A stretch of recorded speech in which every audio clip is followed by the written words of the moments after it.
어머니가 돌아가신 지 일주일 만에 저는 은행에서 한 통의 전화를 받았습니다. 전화기 너머로 들려온 목소리는 조심스러웠습니다. 고인이 되신 어머님 명의의 통장이 하나 있는데요. 유가족분께 전달할 내용이 있어서요. 순간 가슴이 철렁 내려앉았습니다. 어머니는 평생을 가난하게 사셨습니다. 통장에 돈이 있을 리 없었습니다. 아니, 있어서는 안 되는 돈이었습니다. 어머니는 70평생을 식당 주방 보조로, 빌딩 청소부로, 남의 집 가사 도우미로 일하셨습니다. 허리는 늘 구부정했고 손은 거칠고 갈라져 있었습니다. 그런 어머니를 저는 부끄러워했습니다. 대학을 나온 제 친구들의 어머니는 말끔한 정장을 입고 백화점을 다니셨습니다. 하지만 우리 어머니는 낡은 운동화에 때 묻은 앞치마 차림이었습니다. 엄마 학교 행사에는 오지 마. 20살 때 저는 어머니께 그렇게 말했습니다. 어머니는 아무 말씀도 하지 않으셨습니다. 그저 미안하다는 듯 고개만 끄덕이셨습니다. 결혼하고 나서도 저는 어머니와 거리를 뒀습니다. 남편은 괜찮은 회사에 다녔고 우리는 강남의 작은 아파트에 살았습니다. 어머니는 여전히 월세방에서 혼자 사셨습니다. 명절 때나 한 번씩 찾아뵙는 게 전부였습니다. 어머니, 우리 집으로 오시지 그래요.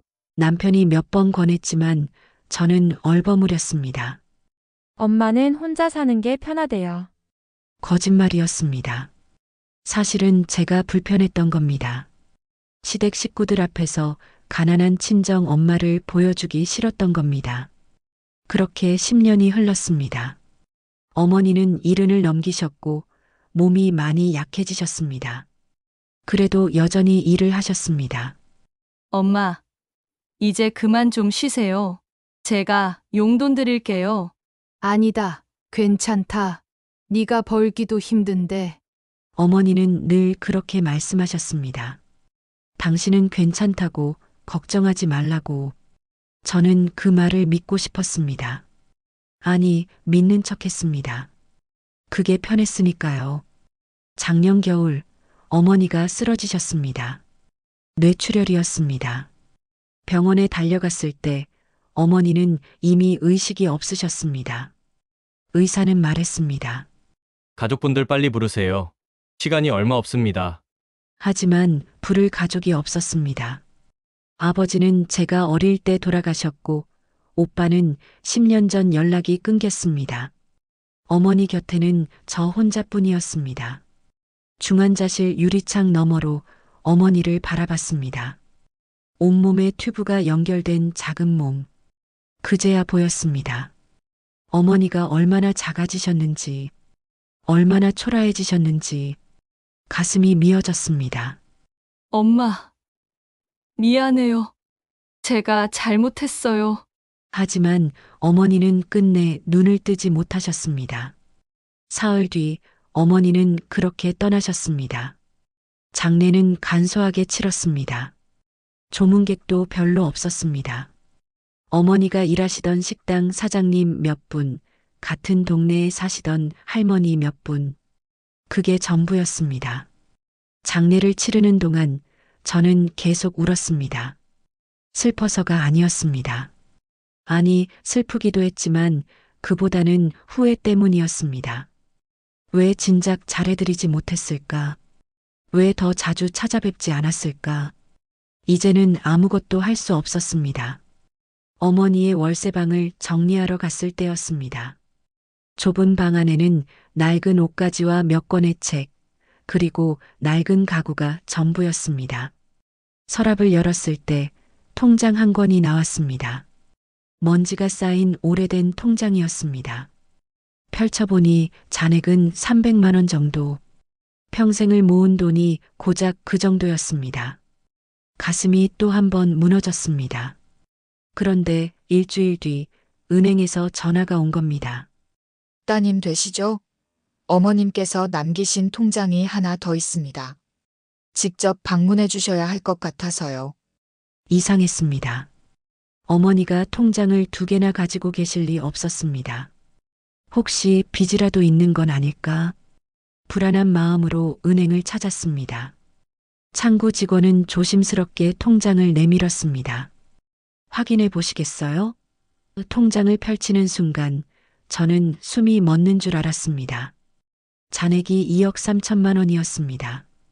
눈을 의심했습니다. 다시 봤습니다. 틀림없었습니다. 2억 3천만 원. 이게 뭔가요? 어머님께서 30년 전부터 조금씩 넣으신 돈입니다. 매달 10만 원에서 20만 원씩 직원이 거래 내역을 보여줬습니다. 1995년부터 시작된 입금 내역. 10만 원, 15만 원, 20만 원. 한 달도 빠짐없이 입금된 돈. 그리고 출금 내역은 단 한 건도 없었습니다. 30년 동안 단 한 번도 찾지 않으신 겁니다. 그런데 이 통장에는 메모가 하나 있습니다. 직원이 봉투 하나를 건넸습니다. 어머니의 글씨였습니다. 떨리는 손으로 편지를 펼쳤습니다.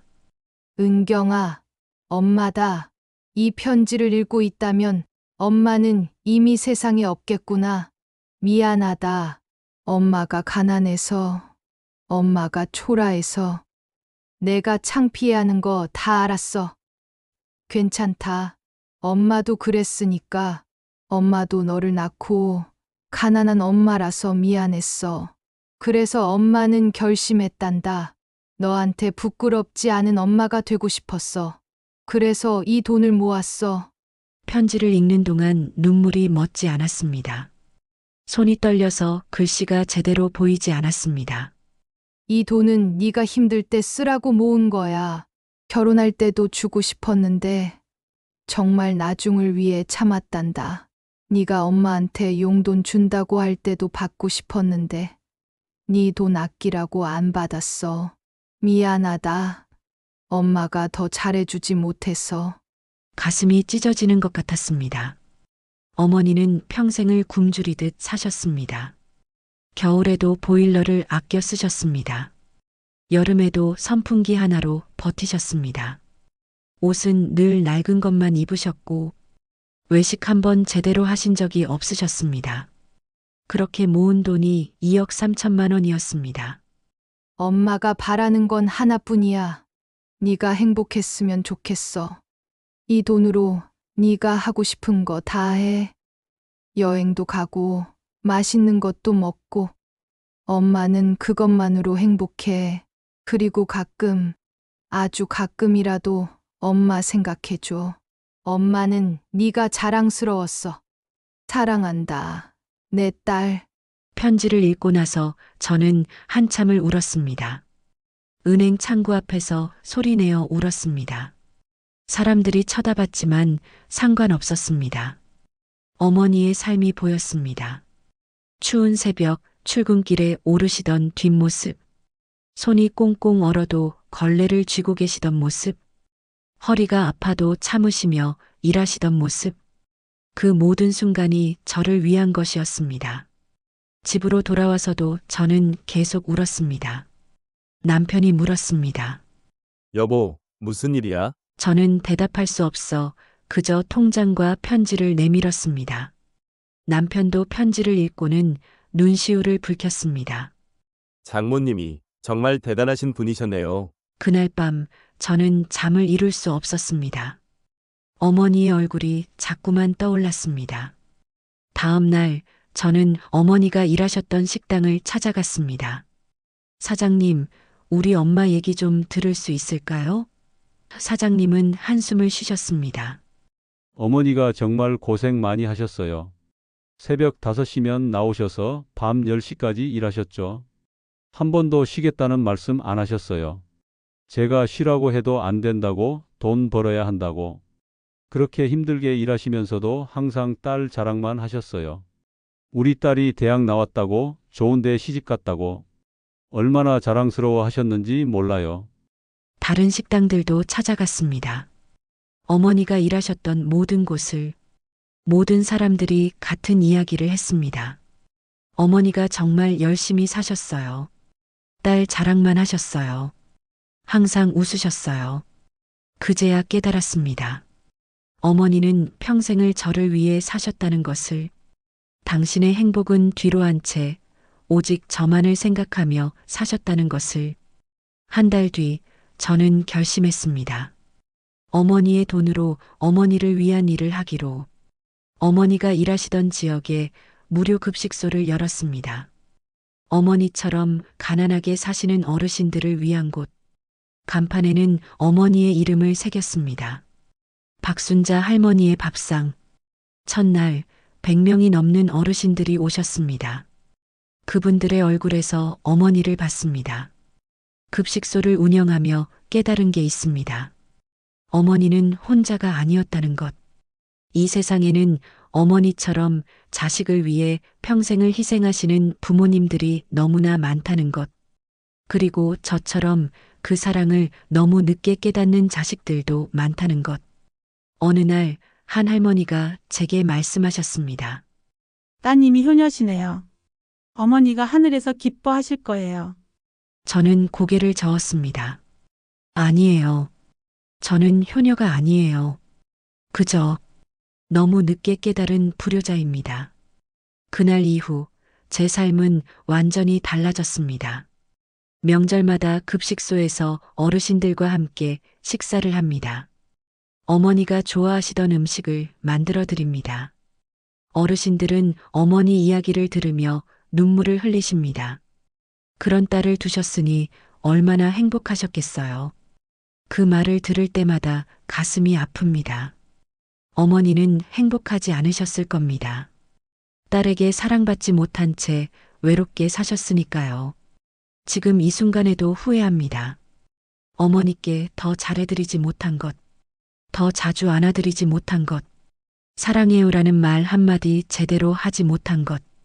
어머니의 통장 안에는 2억 3천만 원이 있었지만 정작 어머니가 원하셨던 건 돈이 아니었을 겁니다.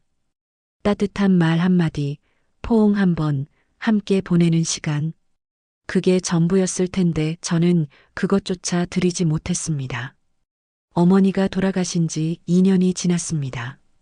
여전히 가끔 꿈에 어머니가 나타나십니다. 꿈속에서 어머니는 항상 웃고 계십니다. 엄마 미안해요.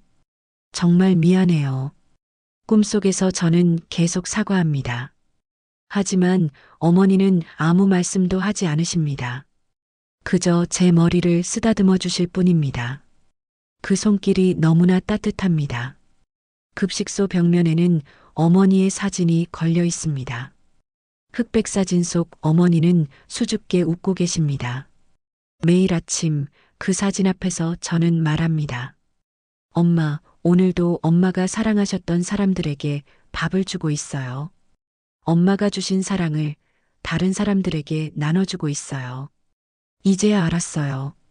엄마가 얼마나 큰 사랑으로 저를 키우셨는지 세상의 모든 자식들에게 말하고 싶습니다.